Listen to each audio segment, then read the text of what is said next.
Hello students, मैं doctor Renuka Verma अपने channel botany ज्ञान में आपका वेलकम करती हूँ। आज जो टॉपिक हम पढ़ने जा रहे हैं इवोल्यूशन ऑफ हेटेरोस्पोरी, ये टॉपिक बीएससी एमएससी के साथ साथ आरपीएससी असिस्टेंट प्रोफेसर बॉटनी के पेपर फर्स्ट की यूनिट 5 का टॉपिक है। तो टॉपिक स्टार्ट करने से पहले अगर आप मेरे चैनल पर नए हैं तो प्लीज़ मेरे चैनल को सब्सक्राइब कर दीजिए और बेल बटन दबाकर नोटिफिकेशन स्टार्ट कर दीजिए ताकि नए वीडियोज़ का सबसे ज़्यादा फ़ायदा आप सबसे पहले उठा सकें। और अगर आपको लगता है कि मेरे वीडियोज़ हेल्पफुल हैं तो इन्हें लाइक एंड शेयर करना ना भूलें। तो स्टार्ट करते हैं आज का टॉपिक इवोल्यूशन ऑफ हेटेरोस्पोरी यानी कि विषम बीजाणुता का विकास। तो स्टार्ट करते हैं। सबसे पहले हम ये जानें कि हेटेरोस्पोरी क्या होती है। देखिए, हेटेरोस्पोरी हिंदी में कहते हैं विषम बीजाणुता, यानी कि जहाँ पर सिमिलर डिसिमिलर स्पोर्स प्रेजेंट हैं उन्हें हम हेटेरोस्पोर्स कहते हैं। अब ये हेटेरोस्पोर्स जो हैं, जब किसी भी ऑर्गेनिज्म के अंदर, किसी भी प्लांट के अंदर दो या दो से ज़्यादा टाइप के स्पोर्स का प्रोडक्शन होता है तो उन्हें हम हेटेरोस्पोरस प्लांट कहते हैं। ठीक है, और ज़्यादातर जो हैं ये 2 टाइप्स के स्पोर्स होते हैं। ये स्पोर्स जो हैं इनका फॉर्मेशन अलग तरीके से होता है, स्ट्रक्चर अलग होता है, और सबसे बड़ी बात इनका जो फंक्शन है और इनकी जो स्पेशलिटी है वो भी आपस में डिफरेंट होती है। टेरिडोफाइट में बात करें तो टेरिडोफाइट में 2 टाइप्स के स्पोर्स जो हैं वो प्रोड्यूस होते हैं, माइक्रोस्पोर एंड मेगास्पोर। ये जो नाम इनको दिया गया है वो इनके साइज के कारण दिया गया है। तो जो सीड हैबिटेट है, यानी कि हम ये कह सकते हैं कि जो बीज का विकास हुआ है, तो बीज का विकास जब हुआ था तो उससे पहले विषम बीजाणुता या हेटेरोस्पोरी जो है वो इवोल्यूएट हुई थी। तो इसलिए आज हम हेटेरोस्पोरी पढ़ रहे हैं। नेक्स्ट लेक्चर में हम सीड इवोल्यूशन के बारे में पढ़ेंगे।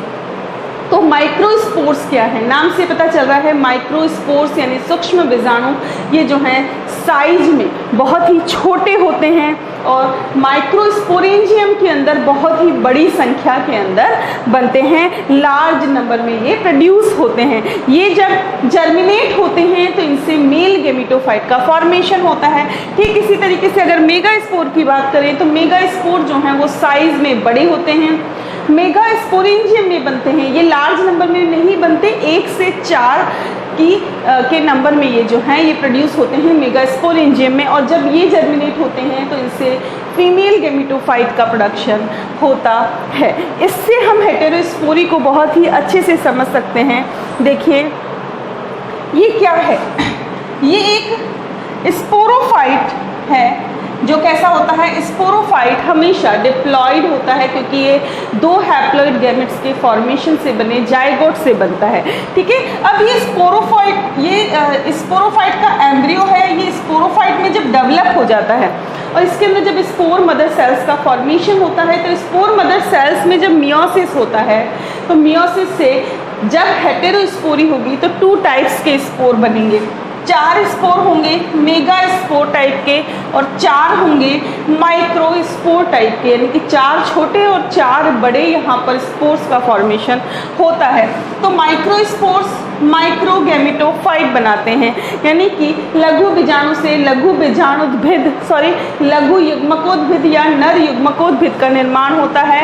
और जो मेगा स्पोर है, मेगा स्पोर से बनता है मेगा गैमेटोफाइट, यानी कि गुरु बीजाणु से बनता है गुरु युग्मकोद्भिद या मादा युग्मकोद्भिद। अब आगे देखिए, ये जो मेल गैमेटोफाइट है इससे निकलेगी मेल गैमेट, और जो मेगा गैमेटोफाइट है, फीमेल गैमेटोफाइट है, उसमें जो है वो होगा फीमेल गैमेट। इनमें फर्टिलाइजेशन होगा और फर्टिलाइजेशन से जाइगोट का फॉर्मेशन होगा और इस जाइगोट से फिर बनेगा एम्ब्रियो। यहाँ पर जो ध्यान रखने वाली चीज़ है, आप हमेशा एक चीज़ ध्यान रखें, स्पोर जो है वो गैमेटोफाइट जनरेशन की फर्स्ट सेल या मदर सेल होती है। ठीक है, और जाइगोट जो है वो स्पोरोफाइट जनरेशन की फर्स्ट सेल या मदर सेल होती है। वाइस वर्सा अगर हम देखें तो जो स्पोर्स हैं वो स्पोरोफाइट जनरेशन की लास्ट सेल होती हैं और जो जाइगोट है वो गैमेटोफाइट जनरेशन की लास्ट सेल होती है। क्योंकि कई बार ये क्वेश्चंस आते हैं और हम वहाँ कंफ्यूज हो जाते हैं, तो हमें कैसे इसको याद रखना है कि भाई जाइगोट से आगे जाके क्या बनेगा, स्पोरोफाइट बनेगा। इसलिए जाइगोट स्पोरोफाइट की तो मदर सेल हो गया और आगे जाके स्पोरोफाइट बन रहा है, इसलिए कि जाइगोट जो है वो गैमेटोफाइट की लास्ट सेल हो गया। ठीक है, इसी तरीके से स्पोर्स किससे बन रहे हैं? स्पोरोफाइट से बन रहे हैं। तो ये स्पोरोफाइट की लास्ट सेल हो गई और इनसे क्या बनेगा? गैमेटोफाइट बनेगा। इसलिए स्पोर्स जो है वो गैमेटोफाइट की मदर सेल हो गए। आई होप अब ये आपको इतना कंफ्यूजिंग नहीं लगेगा। अगर क्वेश्चन आता है तो आप इजीली कर लेंगे। ठीक है, आगे देखते हैं। राशिद जो हैं इन्होंने 1976 में ऑब्जर्व किया कि टेरिडोफाइटा के जो 9 जेनेरा हैं उनके अंदर हेटेरोस्पोरी होती है या हेटेरोस्पोरी शो होती है। ये कौन कौन से 9 जेनेरा हैं? ये है सिलिजिनेला, आइसोइटस, स्टाइलेटिस, मार्सिलिया, पिल्यूलेरिया, रेजिनेलिडियम, साल्विनिया, एजोला एंड प्लेटीजोमा। ये जो 9 जेनेरा है इनमें हेटेरोस्पोरी जो है वो देखी जाती है। ठीक है, हेटेरोस्पोरी की जो एग्जिस्टेंस है वो सीड के इवोल्यूशन में या ऑरिजिन के लिए बहुत ही जरूरी है। कैसे जरूरी है ये जब हम आगे देखेंगे तो आपको समझ में आ जाएगा। ठीक है, तो हम ये कह सकते हैं कि सीड हैबिट जो है वो कैसे डेवलप हुई? पहले जो है सबसे पहले होमोस्पोरी थी, होमोस्पोरी से हेटेरोस्पोरी डेवलप हुई और हेटेरोस्पोरी से बाद में जाकर के सीड का डेवलपमेंट या इवोल्यूशन हुआ। इस चित्र से हम इजीली इसको इस पिक्चर से समझ सकते हैं। देखिए ये क्या है? ये है होमोस्पोरस। ठीक है, ये होमोस्पोरस है, इसका मतलब एक ही स्पोरेंजिया में एक ही प्रकार के स्पोर्स का फॉर्मेशन होता है। इस होमोस्पोरी से क्या डेवलप हुई? होमोस्पोरी से हेटेरोस्पोरी डेवलप हुई। ठीक है, अब हेटेरोस्पोरी डेवलप हो गई, इसका मतलब यहाँ पर आपको माइक्रोस्पोरेंजिया और मेगास्पोरेंजिया दिख रही है। ये है माइक्रोस्पोरेंजिया और ये है मेगास्पोरेंजिया। माइक्रोस्पोरेंजिया में बहुत ज़्यादा जो है चेंजेस नहीं आए। आज भी जो है मेल वाला जो पार्ट है उसमें न्यूमरस माइक्रोस्पोर का, न्यूमरस मेल गैमेट का फॉर्मेशन होता है। लेकिन जो फीमेल था यानी कि जो मेगास्पोरेंजियन थी उसमें जहाँ पर जो मेगास्पोर 1 से 4 बन रहे थे, बाद में धीरे धीरे इवोल्यूशन के द्वारा क्या हुआ? इनकी जो फंक्शनल मेगास्पोर है वो सिर्फ एक ही रह गया। और ये जो फंक्शनल मेगास्पोर है ये यहाँ पर एक रह गया, तो ये एक और सीड बनने की तरफ एक और इवोल्यूशनरी स्टेप हुआ। और उसके बाद क्या हुआ? ये मेगास्पोर जो है वो इस तरीके से फीमेल गैमेटोफाइट के अंदर डेवलप हो जाता है। भाई आप कहेंगे कि नॉर्मली भी मेगास्पोर जो है फीमेल गैमेटोफाइट में ही डेवलप होता है, लेकिन यहाँ पर डिफरेंस क्या है कि फीमेल गैमेटोफाइट जो है वो कंप्लीटली अपने चारों तरफ इंटैगमेंट बना लेता है और कंप्लीटली एक स्ट्रक्चर के अंदर कवर्ड रहता है, वहीं पर रहता है और उसी में जो है एग का फॉर्मेशन होता है और वहाँ पर जो माइक्रोस्पोर्स हैं या जो मेल गैमेट है वो वहाँ तक जाते हैं। तो एक तरीके से ओव्यूल के शेप में यहाँ पर जो फॉर्मेशन हुआ है उसके अंदर जो मेगास्पोर है वो जर्मिनेट होकर फीमेल गैमेटोफाइट बनाता है जो न्यूक्लियस के अंदर धंसा रहता है। तो ये प्रोबेबल स्टेप है कि सीड का इवोल्यूशन कैसे हुआ। ठीक है, आगे देखते हैं। ठीक है, होमोस्पोरी के केस में बात करें तो सेक्स का डिफरेंशिएशन हम कब कर पाएंगे? क्योंकि स्पोर्स जो हैं होमोस्पोर्स हैं, तो स्पोरोफाइट जनरेशन में तो हम आइडेंटिफाई नहीं कर सकते कि भाई इसमें ये मेल है या फीमेल है। तो यहाँ पर जो है सेक्स डिटर्मिनेशन हम सिर्फ और सिर्फ गैमेटोफिटिक जनरेशन में कर सकते हैं। लेकिन जब हम बात करते हैं हेटेरोस्पोरी की, तो हेटेरोस्पोरी में तो स्पोरोफाइट से जो स्पोर प्रोड्यूस हो रहे हैं वही साइज में डिफरेंट है, वही डिफरेंट है या हेटेरोस्पोर है। तो हम स्पोरोफाइट जनरेशन के अंदर भी इजीली सेक्स डिटर्मिनेशन कर सकते हैं। ठीक है, अब स्पोरोफिटिक स्टेज के अंदर जो स्पोर्स बने उनसे अलग अलग गैमेटोफाइट बना और अलग अलग गैमेटोफाइट जो हैं उनसे बाद में क्या बने? एंथ्रीजॉइड्स और एग बने। तो हेटेरोस्पोरी में हम स्टार्टिंग से ही इजीली मेल और फीमेल में डिफरेंशिएट कर सकते हैं, जबकि होमोस्पोरी में नहीं कर सकते। अब देखते हैं इंसिपिएंस ऑफ हेटेरोस्पोरी, यानी कि हेटेरोस्पोरी जो है उसकी शुरुआत या स्टार्टिंग जो है वो कैसे हुई। देखिए हम सभी जानते हैं कि होमोस्पोरस कंडीशन प्रिमिटिव कंडीशन है और जो हेटेरोस्पोरस कंडीशन है वो एडवांस्ड कंडीशन है, यानी कि होमोस्पोरी जो है वो धीरे धीरे हेटेरोस्पोरी के अंदर चेंज हो गई, मेटामॉर्फिस हो गई, या हम कह सकते हैं कि कंप्लीटली बदल गई, कन्वर्ट हो गई। ठीक है, तो हेटेरोस्पोरी जो है वो सबसे पहले जब प्लांट में देखी गई तो उसमें सबसे पहले क्या हुआ, सबसे पहले तो एक ही स्पोरेंजियम में एक ही प्रकार के स्पोर्स बन रहे थे। तो जब हेटेरोस्पोरी की शुरुआत हुई तो उस एक ही स्पोरेंजिया में अलग अलग टाइप के स्पोर्स, हम क्या कह सकते हैं कि एक ही स्पोरेंजिया में 2 टाइप्स के स्पोर्स का फॉर्मेशन जो है वो शुरू हो गया। तो एक ही स्पोरेंजिया में माइक्रो और मेगा स्पोर जो है वो एक साथ पाए जाने लगे। ठीक है, हम इक्विसिटम को देखें। इक्विसिटम जो है आप कहेंगे कि जो हमने 9 जेनेरा देखे थे उसमें इक्विसिटम तो था ही नहीं। तो एक्चुअली जो इक्विसिटम है वो होमोस्पोरस प्लांट है, होमोस्पोरस टेरिडोफाइट है। लेकिन कभी कभी क्या होता है कि ये 2 टाइप्स के गैमेटोफाइट प्रोड्यूस करता है। एनवायरमेंटल कंडीशन के कारण ये 2 टाइप के गैमेटोफाइट प्रोड्यूस करता है, जिसमें जो मेल गैमेटोफाइट या मेल प्रोथेलस है वो स्मॉल होता है, जबकि जो फीमेल प्रोथेलस या फीमेल गैमेटोफाइट है वो साइज में बड़ा होता है। यहाँ पर जो सेक्स डिफरेंशिएशन हो रहा है वो एनवायरमेंटल कंडीशंस की वजह से हो रहा है। क्या होता है, जो मेल गैमेटोफाइट है उसकी जो कुछ पॉपुलेशन है वो तो पूरी सक्सेसिव जनरेशन तक क्या रहती है, मेल ही रहती है। कुछ में तो, और कुछ में क्या होता है कि अगर फर्टिलाइजेशन जो है वो डिले हो जाए, किसी भी वजह से अगर फर्टिलाइजेशन डिले हो जाता है तो जो फीमेल प्रोथेलस था जिसपे आर्कीगोनिया थी वो हर्मेफ्रोडाइट हो जाते हैं, मतलब कि वहाँ पर बाइसेक्सुअलिटी डेवलप हो जाती है। मेल और फीमेल दोनों सेक्स ऑर्गन जो है वो एक ही प्रोथेलस के ऊपर पाए जाते हैं। तो हम कह सकते हैं कि इक्विसिटम का जो गैमेटोफाइट है वो पोटेंशियली कैसा है, बाइसेक्सुअल है, जहाँ पर सेक्स डिटर्मिनेशन जो है वो एनवायरनमेंट के ऊपर बेस्ड होता है। ठीक है, लेकिन इनकी जो मेल पोटेंशियलिटी है वो लूज नहीं होती। यहाँ पर जो है मेल से फीमेल और फीमेल से मेल अगर डेवलप हो रहा है तो वो सिर्फ किस केस में हो रहा है, जब एडवर्स कंडीशंस हैं, एनवायरमेंटल एडवर्स कंडीशन है। ठीक है, अब हम देखें मोनोटिपिक से केरेटोटेरिस थैलेक्ट्रॉइडिस, ये भी एक होमोस्पोरस टेरिडोफाइट है। ठीक है, लेकिन ये कैसा है, ये फर्न है, होमोस्पोरस लैप्टोस्पोरेंजिएट फर्न, यानी कि जो स्पोरेंजिया का डेवलपमेंट है वो यहाँ पर लैप्टोस्पोरेंजिएट टाइप का है। लेकिन इनके अंदर इंसिपिएंट हेटेरोस्पोरी यानी कि शुरुआती विषम बीजाणुता देखी गई है। स्पोर्स जो हैं इनमें सिमिलर होते हैं, मतलब कि आप स्पोर्स के अंदर डिफरेंशिएट नहीं कर सकते कि माइक्रोस्पोर है या मेगा स्पोर है। लेकिन ये स्पोर्स जो हैं ये 2 टाइप्स के गैमेटोफाइट का प्रोडक्शन करते हैं। Small strap shaped slow growing male gametophyte, यानी कि जिनका मेल गैमेटोफाइट है वो छोटा होता है, स्ट्रैप यानी कि पट्टी की तरह होता है और बहुत ही धीमी वृद्धि उसमें पाई जाती है।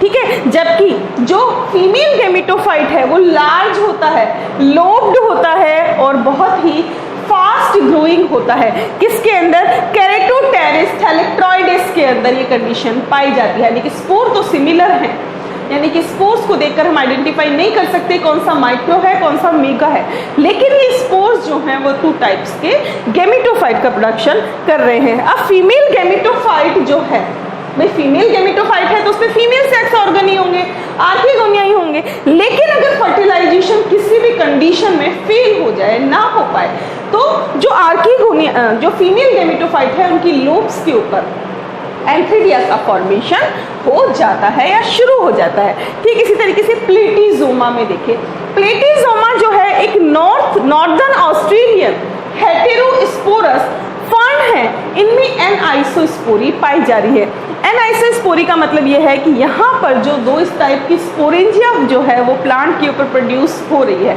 इनमें जो स्मॉलर स्पोरेंजिया है उसमें 32 यानी कि 32 स्पोर प्रोड्यूस होते हैं, और जो बिगर स्पोरेंजिया है उसमें 16 स्पोर्स का प्रोडक्शन होता है। लार्जर स्पोर्स यानी कि हम कह सकते हैं कि उसे लार्जर है तो मेगा स्पोर कह लेते हैं।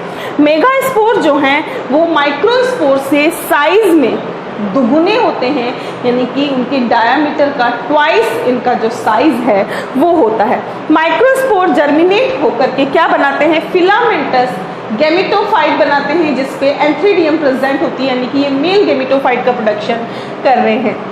जबकि मेगा स्पोर जो है वो जर्मिनेट होकर क्या बनाएंगे, स्पेथुलेट गैमेटोफाइट बनाएंगे जिसपे आर्कीगोनिया प्रेजेंट होगी, यानी कि ये जो है वो फीमेल गैमेटोफाइट के अंदर जर्मिनेट हो रहे हैं। लेकिन अगर फर्टिलाइजेशन फेल हो जाए, ये तो नॉर्मल कंडीशन में होता है कि कुछ स्पोर जो छोटे स्पोर हैं वो बना रहे हैं मेल गेमेटोफाइट, जो बड़े स्पोर हैं वो बना रहे हैं फीमेल गेमेटोफाइट। लेकिन अगर फर्टिलाइजेशन फेल हो जाता है तो जो फीमेल गेमेटोफाइट है उनकी लोब्स के ऊपर एंथ्रीडिया प्रोड्यूस होने लग जाती है। तो हम ये कह सकते हैं कि प्लेटीजोमा जो है वो एक इंटरमीडिएट है एंसिपिएंट हेटेरोस्पोरी और कंप्लीट हेटेरोस्पोरी, यानी कि पूर्ण रूप से विषम बीजाणुता और शुरुआती विषम बीजाणुता के बीच का जो अंतर्वेशी पादप है वो है प्लेटीजोमा। देखिए ये भी एक इम्पॉर्टेंट क्वेश्चन बन सकता है कि which pteridophyte shows intermediatory relationship between incipient heterospory and complete heterospory. तो आंसर क्या होगा इसका? प्लेटीजोमा।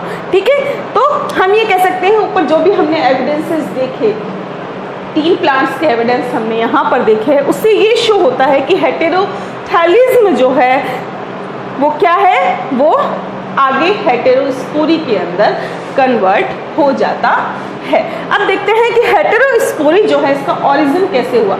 कुछ फॉसिल टेरिडोफाइट हैं, उनकी जब स्टडी की गई तो ये पाया गया कि हेटेरोस्पोरी जो है उनका ओरिजिन कहाँ से हुआ है, टेरिडोफाइट से ही हुआ है। देखिए फॉसिल एविडेंस इंडिकेट करते हैं कि कुछ प्लांट में ऐसी स्पोरेंजिया होती हैं जिसमें एक ही स्पोरेंजिया में स्मॉल और लार्ज दोनों प्रकार के स्पोर्स जो हैं वो पाए जाते हैं। उनका साइज जो है बहुत ज़्यादा, हम साइज से तो उसको आइडेंटिफाई नहीं कर सकते, लेकिन उसमें पता चल रहा है देख करके इसके अंदर दोनों ही प्रकार के स्पोरेंजिया हैं। तो हम कह सकते हैं कि सिंगल स्पोरेंजियम में मेगा और माइक्रो दोनों ही प्रकार के स्पोर्स प्रेजेंट हैं।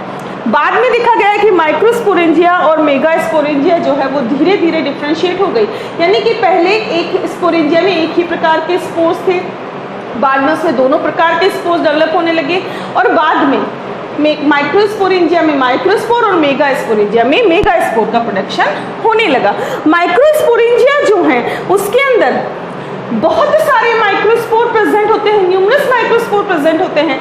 इवन ह्यूमन के केस में भी अगर देखें तो मेल जो है वो न्यूमरस स्पर्म्स का प्रोडक्शन करता है, लेकिन फीमेल जो है उसमें एग कम बनते हैं। तो ठीक इसी तरीके माइक्रोस्पोरेंजिया जो है उसमें न्यूमरस माइक्रोस्पोर्स बनते हैं, जबकि मेगा स्पोरेंजिया जो है वो या तो सेम प्लांट पर होती है जिसपे माइक्रोस्पोरेंजिया लगी हुई है या दूसरे प्लांट पर होती है। जहाँ भी होती है उसमें मेगा स्पोर बहुत कम संख्या में, यानी कि 1 से लेकर 4 मेगा स्पोर का ही प्रोडक्शन होता है। जो हेटेरोस्पोरस मेंबर होते हैं उनमें एक टेंडेंसी पाई जाती है कि जो भी मेगा स्पोर का वहाँ पर प्रोडक्शन हुआ है उनमें रिडक्शन हो और उनमें से सिर्फ 1 या 2 मेगा स्पोर जो हैं वही फंक्शनल रहे। ज़्यादातर केस में सिर्फ 1 ही मेगा स्पोर जो है वो फंक्शनल रहता है।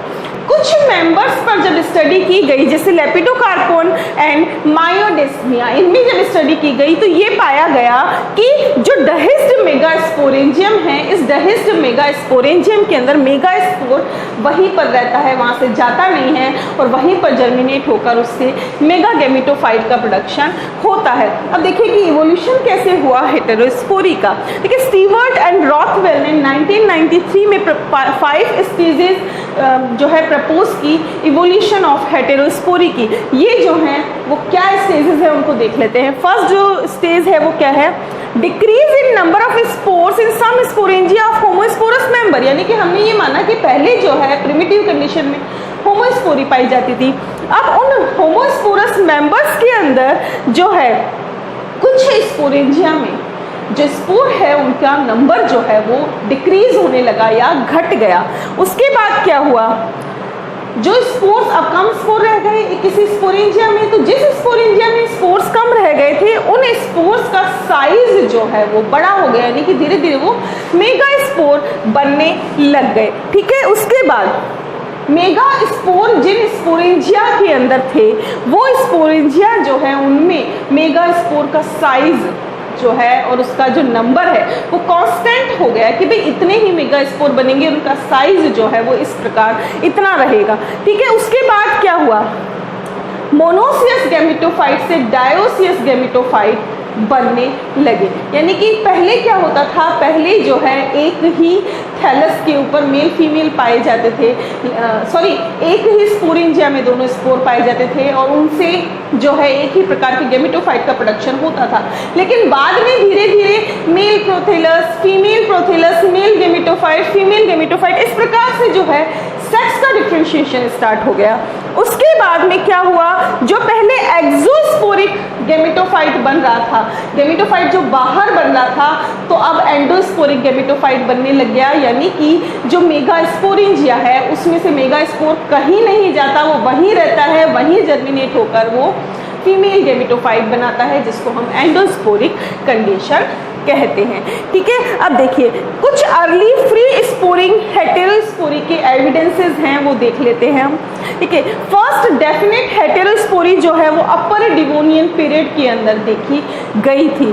पैलियोबोटनिस्ट जो हैं इन्होंने इससे पहले भी जो है हेटेरोस्पोरी को देखने की कोशिश की लेकिन उन्हें हेटेरोस्पोरी नहीं मिली।